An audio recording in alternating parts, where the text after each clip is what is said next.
வணக்கம். தினகரனின் செய்திகளோடு இணைந்திருக்கிறீர்கள். விரிவான செய்திகளுக்குள் செல்லும் முன்பதாக முதலில் தலைப்புச் செய்திகள். இலங்கை பொருளாதார அபிவிருத்திக்கு அமெரிக்கா உதவி. திரும்ப ஒப்படையுங்கள், முன்னாள் எம்பிக்களுக்கு விடுக்கப்பட்ட அறிவிப்பு. விவசாயிகளுக்கு வெளியான மகிழ்ச்சி தகவல், விரைவில் ஆரம்பிக்கப்படவுள்ள உரமானிய திட்டம். வரி செலுத்தாதவர்களின் வங்கிக் கணக்குகள் தொடர்பில் விடுக்கப்பட்டுள்ள எச்சரிக்கை. அக்டோபர் மாதத்தின் முதல் வாரத்தில் டெங்கு நோயாளர்கள் சடுதியாக அதிகரிப்பு. ஈஸ்டர் தாக்குதல், எந்த அநீதியும் ஏற்பட இடமளிக்கப் போவதில்லை, வெளியான தகவல். இலங்கைக்கு வரப்போகும் சீன ராணுவ பயிற்சி கப்பல் அனுமதி அளித்த அனுர அரசு. தொடர்பென விரிவான செய்திகள். இலங்கையின் பொருளாதாரத்தை பலப்படுத்த தேவையான எந்தவொரு ஒத்துழைப்பையும் வழங்க தயார் என அமெரிக்கா உறுதியளித்துள்ளது. இலங்கையின் ஏற்றுமதி வர்த்தக பொருளாதாரத்தை உருவாக்குவதற்கு அவசியமான ஒத்துழைப்பு வழங்க தயார் என இலங்கைக்கான அமெரிக்க தூதுவர் ஜூலி சங் தெரிவித்துள்ளார். ஜனாதிபதியின் செயலாளர் கலாநிதி சனத் நந்திக குமாரநாயக்க மற்றும் இலங்கைக்கான அமெரிக்க தூதுவர் ஜூலி சங் ஆகியோருக்கு இடையிலான சந்திப்பொன்று இன்று ஜனாதிபதி அலுவலகத்தில் நடைபெற்றது. இதன்போது ஜனாதிபதி அனுர்குமார திசாநாயக்கவின் வெற்றிக்கு வாழ்த்து தெரிவித்து அமெரிக்க ஜனாதிபதி ஜோ பைடன் அனுப்பியிருந்த வாழ்த்து செய்தியினையும் அமெரிக்க தூதுவர் ஜூலி சங் ஜனாதிபதியின் செயலாளரிடம் கையளித்தார். இலங்கை பொருளாதாரத்தை மேம்படுத்துவதற்கு சர்வதேச நாணய நிதியம் ஐக்கிய அமெரிக்க அபிவிருத்தி முகவர் நிலையத்தின் ஊடாக நிதி உதவிகளை வழங்க தயார் என தூதுவர் இதன்போது தெரிவித்துள்ளார். ஊழல் மோசடிகளை மட்டுப்படுத்துவதற்கான ஜனாதிபதி அனுர்குமார் திசாநாயக்கவினால் முன்னெடுக்கப்படும் வேலை திட்டத்திற்கு அமெரிக்க தொழில்நுட்ப உதவிகளை வழங்கும் எனவும் அவர் உறுதியளித்துள்ளார். சிறந்த அரசு நிறுவனத்திற்காக வழங்கக்கூடிய எந்த ஒரு உதவிகளையும் வழங்குவதோடு பாதுகாப்பை உறுதிப்படுத்த தேவையான எந்த ஒரு சந்தர்ப்பத்தில் அதற்கான உதவிகளை வழங்கவும் அவர் இணக்கம் தெரிவித்துள்ளார்.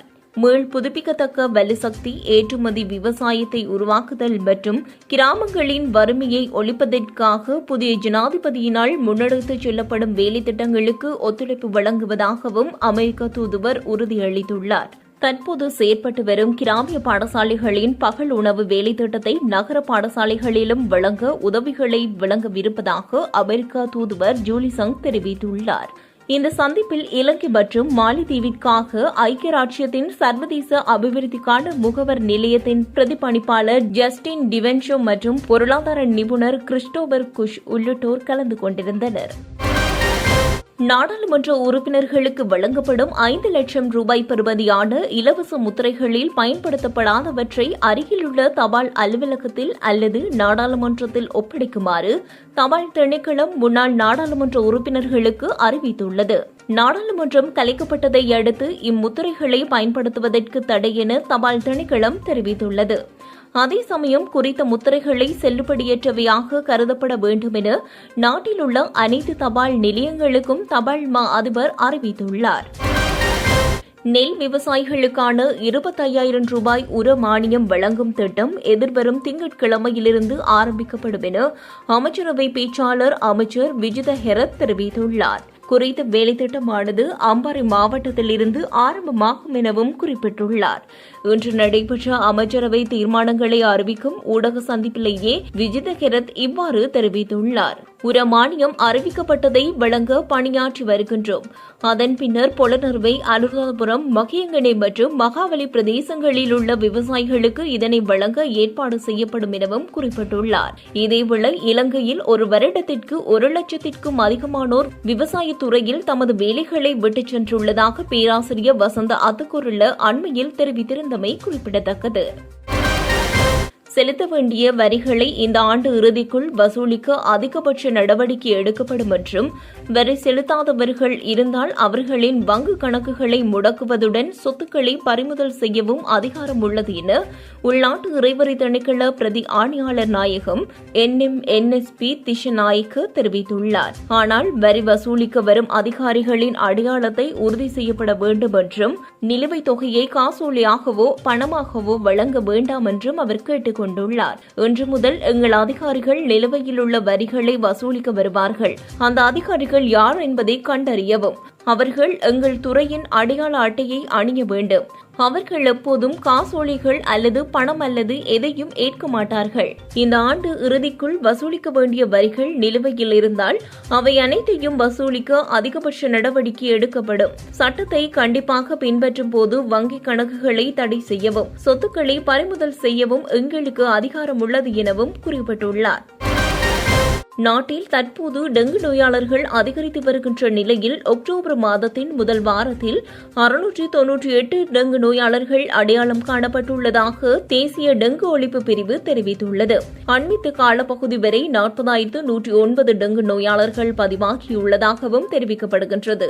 குறிப்பாக மேல் மாகாணத்தில் கொழும்பு, களுத்துறை மற்றும் கம்பக மாவட்டங்களில் தற்போது 16,957 நோயாளர்கள் பதிவாகியுள்ளதுடன் அதிகளவு டெங்கு நோயாளர்கள் பதிவாகியுள்ளதும் இம்மாகாணத்திலேயே ஆகும்.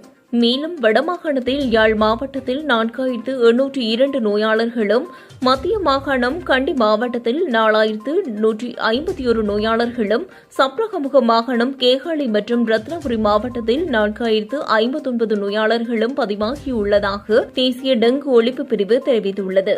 மேலும் இந்த வருடத்தின் இதுவரையான காலப்பகுதிக்குள் 19 டெங்கு மரணங்கள் பதிவாகியுள்ளன. உயிர்த்த ஞாயிறு பயங்கரவாத தாக்குதலுடன் தொடர்புடைய மற்றும் வழி நடத்தியவர்களுக்கு எதிராக நிச்சயமாக சட்ட நடவடிக்கை எடுக்கப்படும் என அமைச்சரவை பேச்சாளர் அமைச்சர் விஜித ஹெரத் தெரிவித்துள்ளார். இன்று இடம்பெற்ற அமைச்சரவை தீர்மானங்களை அறிவிக்கும் ஊடகவியலாளர் சந்திப்பில் கலந்து கொண்டு உரையாற்றும் போதே அவர் இவ்வாறு தெரிவித்துள்ளார். இதுகுறித்து அவர் மேலும் தெரிவித்துள்ளதாவது: உயிர்த்த ஞாயிறு தாக்குதல் குறித்து விசாரிக்க விசேட தலையீட்டை ஆரம்பித்துள்ளோம். அதற்காக இடம்பெற்ற விசாரணைகளின் ஊடாக இந்த அறிக்கை காணாமல் போனது எப்படி, அவற்றின் பக்கங்கள் எவ்வாறு தொலைந்து போனது என்பது தொடர்பில் விசாரித்து வருகின்றோம். ஜனாதிபதியிடம் கையளிக்கப்பட்ட அறிக்கையில் முன்னாள் சட்ட பணிப்பாளர் தலையிட்டுதான் இந்த விடயங்கள் தொடர்பில் ஆலோசனை வழங்கியிருந்தார். அப்படியானால் அந்த அறிக்கையின் சில பகுதிகள் எப்படி தொலைந்து போனது, ஒப்படைக்கும் போது இருந்தனவா, அதன் பிறகு என்ன நடந்தது, இதையெல்லாம் இந்த ஆய்வுக்குழு விசாரித்து வருகின்றது. எனவே இந்த நாட்டு மக்களுக்கு எந்த அநீதியும் ஏற்பட இடமளிக்கப் போவதில்லை என்று அமைச்சர் விஜித ஹெரத் தெரிவித்துள்ளார். சீன ராணுவ பயிற்சி கப்பல் ஒன்று இலங்கைக்கு வருவதற்கு அரசாங்கம் அனுமதி வழங்கியுள்ளதாக அமைச்சரவை பேச்சாளர் அமைச்சர் விஜய ஹெரத் தெரிவித்துள்ளார். அமைச்சரவை முடிவுகளை அறிவிக்கும் செய்தியாளர் சந்திப்பில் கலந்து கொண்டு கருத்து தெரிவிக்கும் போதே அவர் மேற்கண்டவாறு கூறியுள்ளார். இம்மாதம் இன்னும் சில தினங்களில் சீன ராணுவ பயிற்சி கப்பல் ஒன்று இலங்கைக்கு வரவுள்ளது. அதற்கான அனுமதியை வழங்கியுள்ளோம். இதனால் இலங்கையின் பாதுகாப்புக்கு எந்தவித பாதிப்பும் ஏற்படாது. முன்னதாக அமெரிக்க, இந்திய மற்றும் ஜெர்மன் போர்க்கப்பல்கள் வந்துள்ளன. இதுபோன்ற ராஜதந்திர உறவுகளில் அனைத்து நாடுகளுடனும் சமச்சீராக நடந்து கொள்கிறோம் எனவும் தெரிவித்துள்ளார். இலங்கை பொருளாதார அபிவிருத்திக்கு அமெரிக்கா உதவி. திரும்ப ஒப்படையுங்கள், முன்னாள் எம்பிக்களுக்கு விடுக்கப்பட்ட அறிவிப்பு. விவசாயிகளுக்கு வெளியான மகிழ்ச்சி தகவல்: விரைவில் ஆரம்பிக்கப்படவுள்ள உரமானிய திட்டம். வரி செலுத்தாதவர்களின் வங்கிக் கணக்குகள் தொடர்பில் விடுக்கப்பட்டுள்ள எச்சரிக்கை. அக்டோபர் மாதத்தின் முதல் வாரத்தில் டெங்கு நோயாளர்கள் சடுதியாக அதிகரிப்பு. ஈஸ்டர் தாக்குதல் எந்த அநீதியும் ஏற்பட இடமளிக்கப் போவதில்லை, வெளியான தகவல். இலங்கைக்கு வரப்போகும் சீன ராணுவ பயிற்சி கப்பல் அனுமதி அளித்த அனுர அரசு. இத்துடன் செய்திகள் நிறைவடைகின்றன. தொடர்ந்தும் தினகரனுடன் இணைந்திருங்கள்.